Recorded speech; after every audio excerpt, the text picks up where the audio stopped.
industry that you entertain is evil. So when you see these celebrities coming, I don't care if it's basketball players coming to YouTube, the first thing I'm thinking is you made 100 million, $60 million playing basketball. Why are you on YouTube? What are you here for? Who sent you? I knew what I was doing when I jumped out the window. I just did it too soon. I just apologized to the man just to show y'all that he's not who he say he is. He's out for blood. I don't talk about that man no more. I did it one time. But what I will say while we live here right now, let me ask you people a question right here real quick, right? Do y'all know, or did y'all know, that Kwame Brown was locked up for rape? I ain't saying he guilty. I ain't saying money made it go away. But it went away.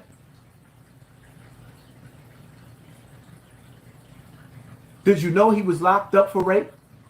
Not nobody on the internet saying he raping. A woman accused him that he was intimate with, and he got locked up. The case went away. But it's just something to think about. Who sent you? We were not in a hotel room. I don't go to hotel rooms with women I don't know. We did not have sex at all. This young lady, I don't want to expose the other young lady's name, but the other young lady, I'll just say her name is C. She knew my cousin, and she was dealing with my cousin for a very long time. I was dealing with this girl, let's just call her M, because she's married right now. And I don't want to disrespect her family. So M was a girl that I was dealing with. And I came back into town, and my cousin wanted to go into the city because we was just kicking ass in the playoffs. And he knew his cousin had been talked about for so long, and he was averaging damn near double-double in the playoffs. So he wanted to celebrate the fact that, nigga, we about to get paid. This true story. So we go to this little bar. He sees his homegirl that he's had over several times. And this girl that alleged that I did something to her drove all the way back to my house. She drove the car with C in it. And let's just say I didn't trust this girl because when we got to the house, she took 2 or 3 shots. And then she said, "Oh, I'm drunk." So I said, "Oh, okay. Here's a bedroom over here for you to go to, or you carry your ass to sleep." I go into my bedroom, and everybody has been to my house. Shout out to every damn near gang member in LA. Because Jack, you didn't do your research, boy. I lived at 7835 Playa del Rey, California, on the bluff, right across the street from Jerry Buss. This young lady is on Jerry Buss's camera. She's on my camera. So it was no case from the get-go, Hassan. You should have did your research about me, boy. Shout out to Trouble. Shout out to Big Banks. I knew your face. Shout out to you, Big Banks. Shout out to Alley Boy. And shout out to all them gangsters that watch the Floyd Mayweather fight at my house. We shut that whole street down. The whole hood came to my house. Shout out to Ocean, who fucked around and put my goddamn address on Facebook, you jackass. But anyway, everybody knows where I live. Everybody knows where I stay. Everybody knows where I live now. But anyway, this young lady comes to my house. My cousin, I don't want to say his name. I fucked up and said his name, but I didn't say his last name. He comes to my house. He takes 2 shots with his girl that he already knew. The other girl took a couple shots. She said the magic words, "Oh, I'm drunk. Oh yeah, I'm going to bed." I go down my daughter's room. Once you go down these steps in 7835 Playa del Rey, the master bedroom is to the left. My daughter's room was to the right. I told this young lady, "You can go sleep over there." Gave her a pillow and a blanket. I went in my room, and I should have locked the goddamn door, but I didn't. I'm laying in my room, bucket naked, like I always do. because I like to sleep naked. But as of lately, so many police have been coming to my house. I've been sleeping with 2 pair of drawers on, a pair of long johns or sweats, and 2 t-shirts on, because I know I don't want to be up in this motherfucker like this cold for whatever reason they try to arrest me. So I layer up in my own goddamn house and drop the temperature to 40 degrees on the AC. So that's how I'm sleeping lately. But back then I was sleeping naked. So this young lady comes into my room, gets on top of me, kissed me in the mouth, on my chest a couple of times. And I said, whoa, whoa, whoa, whoa, young lady, you said you was drunk. She said, no, I'm okay now. You said you were drunk. I went up and got her a bottle of water, gave her said water, and I carried my ass to my daughter's room and went to sleep. The next morning, this young lady gave me her cell phone number. Didn't even have her number that night. She gave me her cell phone number, which the police records can corroborate. Gave her $50 for gas. And she's outside of my house on my camera, fawning over my car. You remember that car, sweetie? That SL65 that I had the back seat taken out so my big tall ass can fit in there. You know, that V12 bi-turbo where that top drop and that engine sound like a goddamn tornado when you go, yeah! You remember that, girl? You said, please, can I drive it? You said, can we switch cars? You remember you said that? You didn't know you was on camera doing all that, did you? Yeah, fucked up.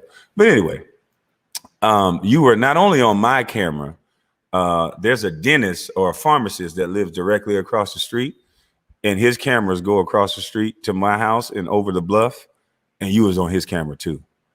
And you were on camera taking $50 from me for gas because you had no money to get gas to get home. Yeah. So the guy that you allegedly did all this to you gave you $50, and your cousin was downstairs. And upstairs, when we got upstairs, you hugged me on camera, and you took that $50 and you got in the car and you drove home. 2 days later, you called me. Well, the next day, you wanted to come back. Remember that? It's on the phone record, 310, what is it? What was my number back then? 310-466-3630. I think that was the number. Remember that number? Told you bitches easy to beat because I already told you what you was going to try to do. But you remember that number that I gave you, and you called it, and you said, oh, well, I want to come back. I want to hang out with you. You a cool dude. I was just drunk that night. I said, yeah, you was tripping. You told me you was drunk. Then you jumped on top of me. And I don't like all that shit like that. I don't play games like that. Remember I told you that? Then I found out that you knew said girl named M, and that y'all was friends. And you still was trying to backdoor your friend and give me some. You nasty, girl. You nasty.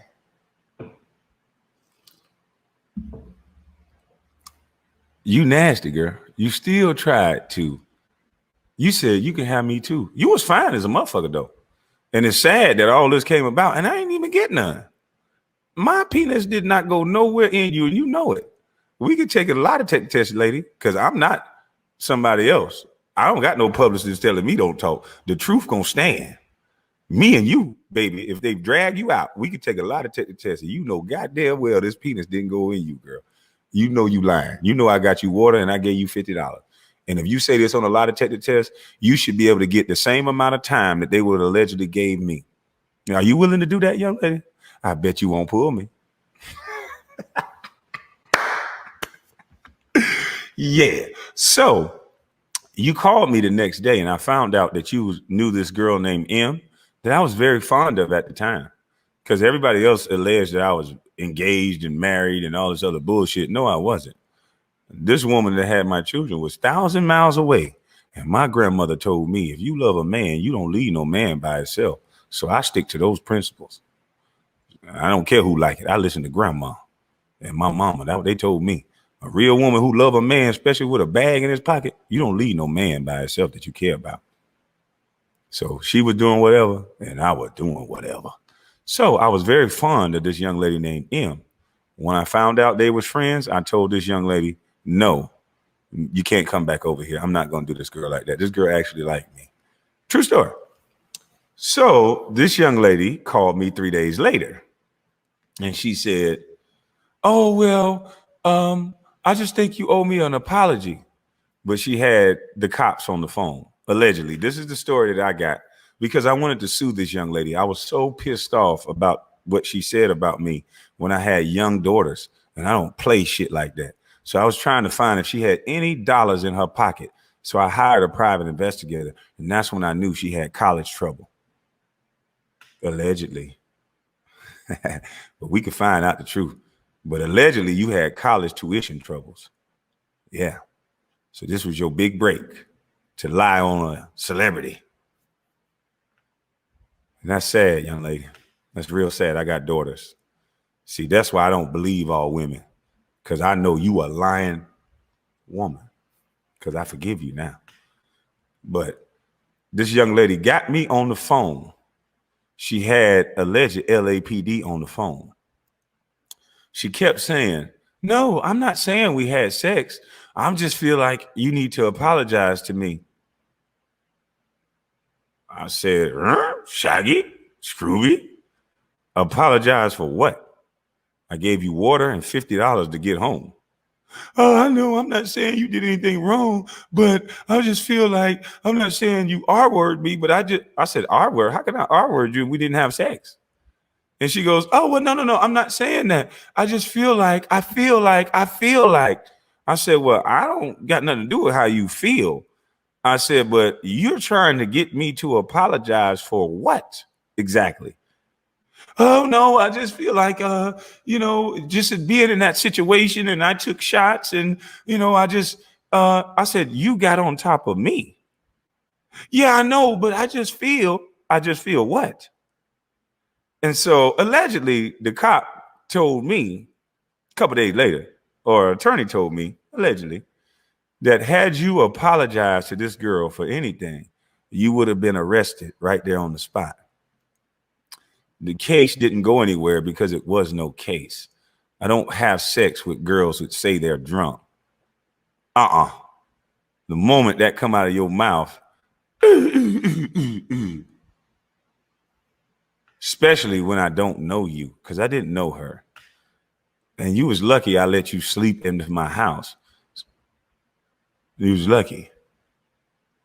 And I gave you $50 in a bottle of water. I wish I can get my goddamn water back. You can keep the $50 because it seemed like you needed it. But you can't destroy a man like me with bullshit like that. And so I also said in the paper, I hope that the attacks and the fake ass allegations get attacked just as much as the truth. And guess what? It never did. As soon as I proved that this lying son of a woman was lying, nobody else talked about it. Women that have sons that are some hell of a niggas, this is the reality that your son can face.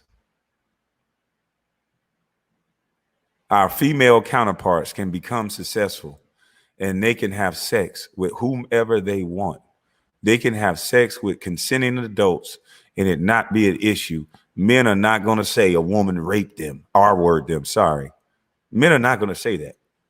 But there's an ongoing trend that's successful, especially black males, that if you want to be single and not attached to a woman, not a man, because it seems like there's an attack on men that want to be wild and free. If I don't want to have a wife, so my life is not defined by how perfect I am towards this one person, because I can be great on all areas, but if I decide to put my penis in multiple women, then somehow I'm the bad guy. But my counterpart, Meg Thee Stallion, can have a hot girl summer. I don't know if that was her saying that, but this is no offense.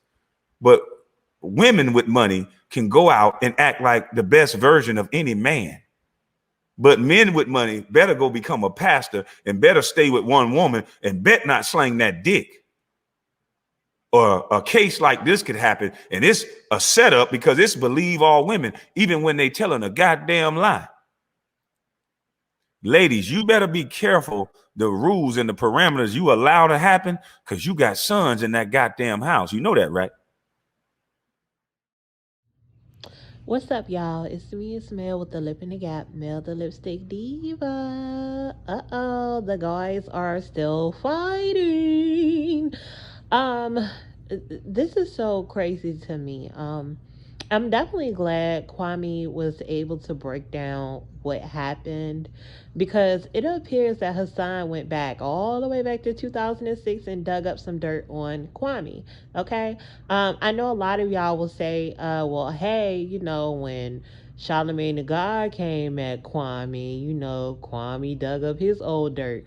Cool, cool, cool, cool, cool. The only thing is, their stories are totally different. Charlemagne the God was dealing with a whole minor. The woman actually came forth, with Kwame. I haven't been able to find the woman, or find any other information. As he said here when he debunked the story, he did explain that he didn't even touch the woman. He gave her $50 and some water, allegedly. I don't know. Hey, that's what he said.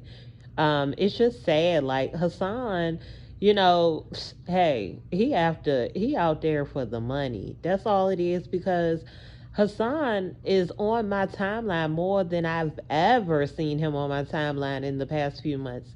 Mind you, I have seen him in passing on YouTube, but not like I've been seeing him lately. He has said out his own mouth the reason that he came after Kwame is because his numbers were lacking. I mean, they weren't lacking that bad that you had to go after the juggler. God damn.